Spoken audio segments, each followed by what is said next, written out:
You've done it 1,000 times.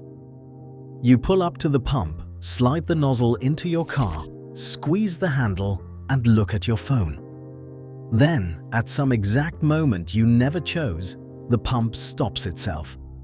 The handle goes dead in your hand. But have you ever wondered how it knew? How does a dumb metal nozzle with no battery, no wires, and no way of seeing inside your tank know the precise instant your tank is full? Most people assume there's a sensor in the car talking to the pump, or that it weighs the fuel, or that a little float is bobbing somewhere. Every one of those answers is wrong. The real explanation hides inside a tiny hole near the tip of the nozzle, and it runs on a law of physics discovered almost 300 years ago. Welcome to Breakdownz, the story behind everything. Today, the secret life of the gas pump. To understand the click, picture the problem engineers first had to solve. You're holding a hose pushing gasoline at up to 10 gallons a minute. Look away for a few seconds and the tank overflows, fuel spilling down the car, fumes pooling on the ground next to people smoking cigarettes. It was wasteful, expensive, and genuinely dangerous. They needed a nozzle that could sense full entirely on its own. No electricity, no moving parts inside your tank, nothing that could spark. And the answer they reached for wasn't new at all. It was an idea from the 1700s. Back in 1738, a Swiss mathematician named Daniel Bernoulli discovered something strange. When a fluid speeds up, its pressure drops.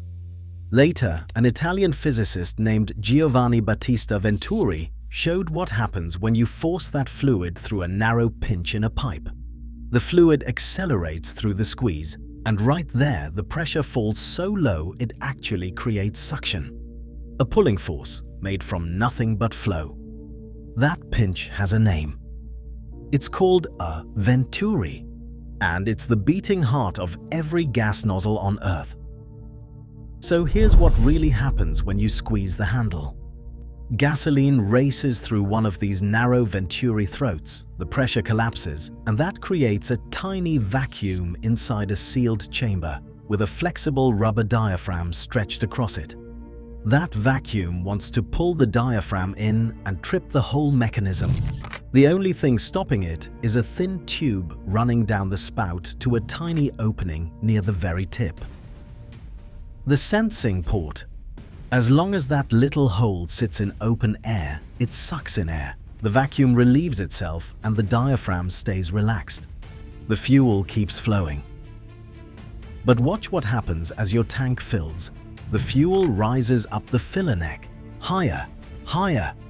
And the moment the liquid covers that one tiny hole, air can't get in anymore. The vacuum has nowhere to escape.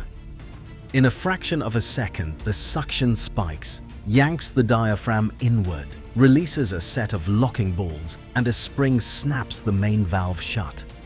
It never sensed the fuel at all. It sensed the absence of air. It's just waiting for liquid to plug a hole the width of a pencil tip. That's the entire trick. So, who built this? The paper trail is clear. A man named Amos Payne, out of Wichita, Kansas, filed the first version in 1924, describing a Venturi tube effect in his own words. In 1943, Archibald Davis multiplied the suction. And around 1950, an engineer named Leonard Dewar at an Ohio company called OPW added the spring-loaded latch that snaps it shut. That design is in the nozzle you used this week. But here's where it gets personal. That same little hole is why the pump sometimes clicks off early when your tank clearly isn't full. Fuel splashes back and covers the port for a second, and the nozzle can't tell the difference between you're full and something splashed, which is why you should never top off. When you squeeze again to round up to a clean number, you force extra fuel past the point the system already called full. That liquid can flood a part of your car called the charcoal canister, a filter built to trap vapor, never liquid. Saturate it, and you're looking at a repair from $150 to several $100s. As AAA puts it, stop at the first click. So next time you're half asleep at the pump, waiting for that sound, remember what's really happening. No computer, no sensor in your car, just gasoline racing through a pinch in a pipe, a law written down in 1738, and a hole the size of a pinhead waiting to be covered.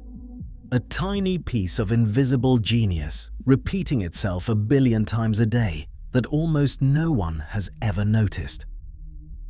If you found this fascinating, hit subscribe for more stories behind the everyday things around you. Thanks for watching, and I'll see you at the next one.